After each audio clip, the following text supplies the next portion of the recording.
중국의 역사는 약 5,000년이고 유럽의 역사는 대략 4,000년 정도입니다. 그런데도 역사 속에서 과학과 기술의 큰 돌파구는 중국보다 서양에서 훨씬 더 많이 나왔습니다. 오늘날에도 중국은 경제와 과학 기술에서 눈에 띄는 성장을 이뤘지만 노벨상과 필즈상 대부분은 여전히 서양인들의 몫입니다. 저는 앞으로도 서양이 과학과 기술의 요람으로 남을 가능성이 크다고 봅니다. 왜 그런지 문화를 포함해 정치, 역사, 지리, 그리고 사람이라는 관점에서 하나씩 살펴보려고 합니다. 제가 보기에 핵심 이유는 세 가지입니다. 문화, 정치, 그리고 사람입니다. 먼저 문화적인 측면부터 보겠습니다. 유교와 힌두교는 사회를 엄격한 신분 질서로 나눕니다. 유교 사회에서는 아랫사람이 윗사람에게 절대 복종해야 하고 이것이 개인의 자유를 강하게 억압합니다. 자식은 부모의 말을 따라야 하고 아내는 남편을 따라야 하며 신하는 임금에게 충성해야 한다고 가르칩니다. 이런 복종 중심의 사고방식은 눈에 잘 보이지 않게 창의성과 호기심을 약하게 만듭니다. 힌두교는 한 걸음 더 나아갑니다.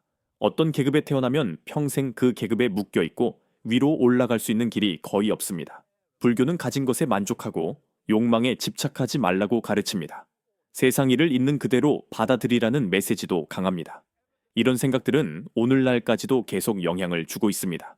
물론 유럽이 처음부터 더 나았던 것은 아닙니다. 기독교의 교리와 교회 제도 역시 어떤 시기에는 과학의 발전을 가로막았습니다. 종교 재판과 마녀 사냥이 대표적인 예입니다. 갈릴로도 종교 재판소에서 유죄 판결을 받고 감시 속에서 생을 마감했습니다. 그럼에도 유럽에는 어느 정도 개인의 자유가 유지되었습니다. 사람들은 세상에 신이 만든 질서가 있다고 믿었고 과학 연구는 신의 작품을 이해하는 길이라고 주장했습니다. 이 점이 중요한 이유는 유럽 중세가 흔히 암흑기라고 불릴 만큼 길고 답답한 시기였음에도 과학적 발명과 발견이 완전히 끊어지지 않았기 때문입니다. 또 하나 중요한 계기는 교황이 주도한 십자군 원정입니다. 명목상으로는 중동에서 가톨릭의 지배권을 되찾기 위한 전쟁이었지만 결과적으로는 유럽 과학의 부흥에 간접적인 발판을 놓았습니다.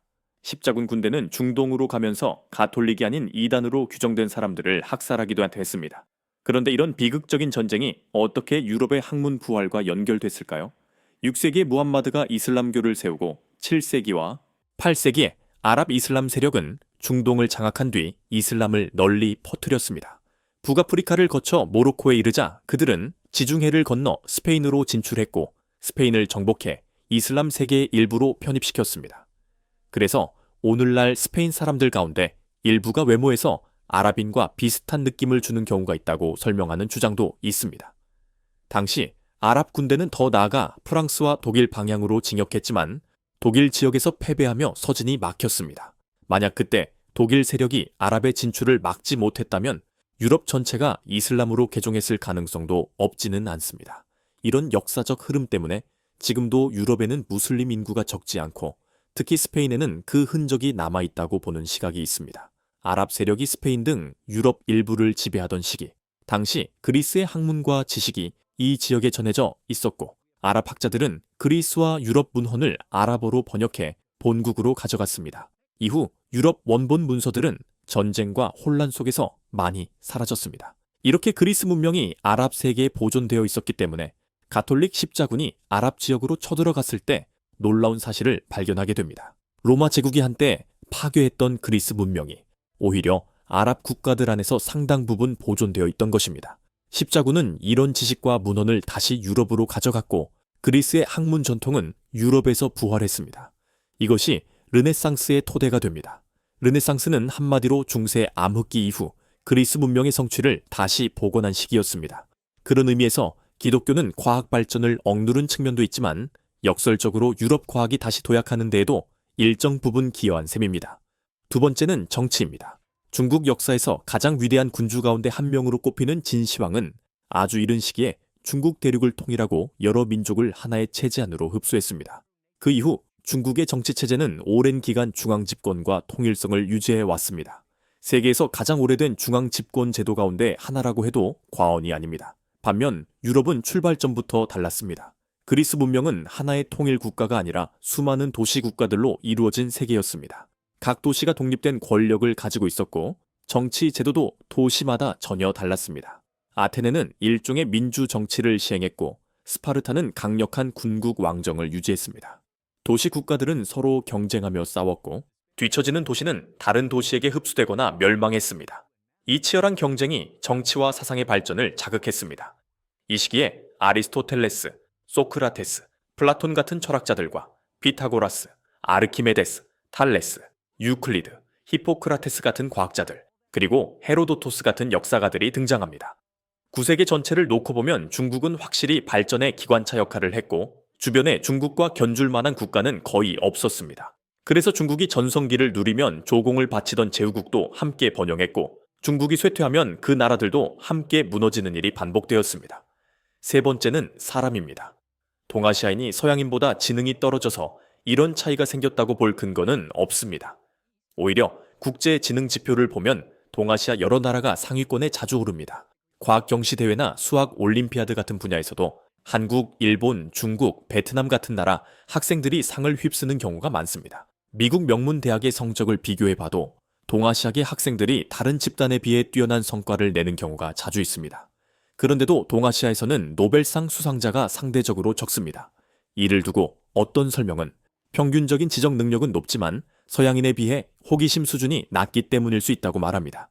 조금 더 구체적으로 보면 과학의 다양성과 돌파적인 성취를 설명하는데 특정 유전자와 성격 특성을 연결시키려는 시도들이 있습니다.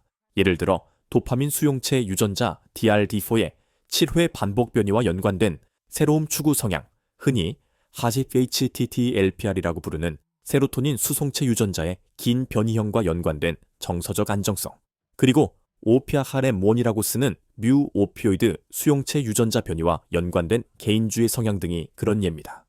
일부 연구는 동아시아인이 이런 특성을 지닌 변이를 상대적으로 적게 가지고 있고 이 특성들이 과학적 돌파를 뒷받침한다고 주장합니다.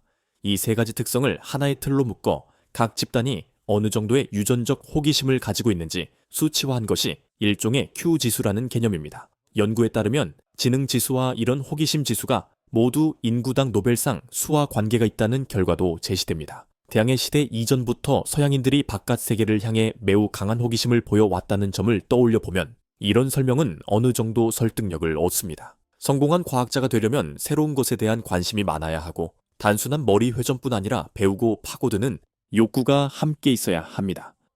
학교 공부는 이미 교과서에 정리된 이론과 정보를 따라가면 어느 정도 성적을 낼 수 있기 때문에 이런 능력을 모두 요구하지는 않습니다. 외워서 아는 지식만으로는 위대한 과학자가 되기 어렵습니다. 새로운 것을 탐구하려는 충동, 즉 옛 생각을 확장하거나 때로는 갈아엎으려는 힘이 있어야 그 다음 단계로 나아갈 수 있습니다. 심리학자 딘 시몬턴은 1918년과 2009년에 발표한 연구에서 자기 분야에 깊이 몰입하는 학자와 가장 창의적인 과학자들은 대체로 외향적인 특징을 많이 가진다는 패턴을 제시했습니다. 중국인에 대해 흔히 나오는 농담 가운데 하나가 못 만드는 것이 없지만 정작 창조는 잘 못한다는 말입니다. 모방과 복제만 놓고 보면 중국을 따라올 나라는 없지만 완전히 새로운 것을 만들어내는 데는 약하다는 인식이 깔려 있습니다. 사회심리학자 헤르트 호프스테드는 2002년에 개인주의를 자기 자신을 중심에 두고 생각하는 성향이라고 정의했습니다. 또 다른 심리학자인 한스 아이젠크는 1995년에 자신의 삶에서 무엇을 받아들이고 무엇을 바꿀지 스스로 결정하려는 고집스러운 성향이 혁신적인 과학자와 주변 연구자들 사이에 충돌을 가져올 수 있다고 설명했습니다. 자기 주도적 성향을 가진 사람은 인간관계에서도 과도하게 얽매이지 않고 적당한 거리감을 유지하면서 친구와 동료, 배우자를 선택하려는 경향을 보입니다. 유럽인들은 이런 개인주의 점수가 높고 이 점이 새로운 과학자들을 많이 배출하는 데 도움이 되었다는 해석도 나옵니다. 결국 한 나라가 수많은 아인슈타인과 뉴턴을 계속 배출하는 과학기술 강국이 되려면 무엇이 필요할까요? 저는 크게 세 가지를 꼽고 싶습니다. 첫째, 발전을 가로막고 사람들을 수동적으로 만들고 현실에 안주하게 만드는 종교적, 신분적 사고방식부터 허물어야 합니다. 둘째, 주입식 암기 교육에서 벗어나 학생 한 명 한 명의 호기심과 창의적인 사고를 자극해야 합니다. 셋째, 문화 전반에서 개인주의와 개인의 자유를 존중하는 방향으로 나아가야 합니다. 이것이 제 나름의 분석입니다. 여러분은 어떻게 보셨나요? 댓글로 생각을 나눠주시면 좋겠습니다.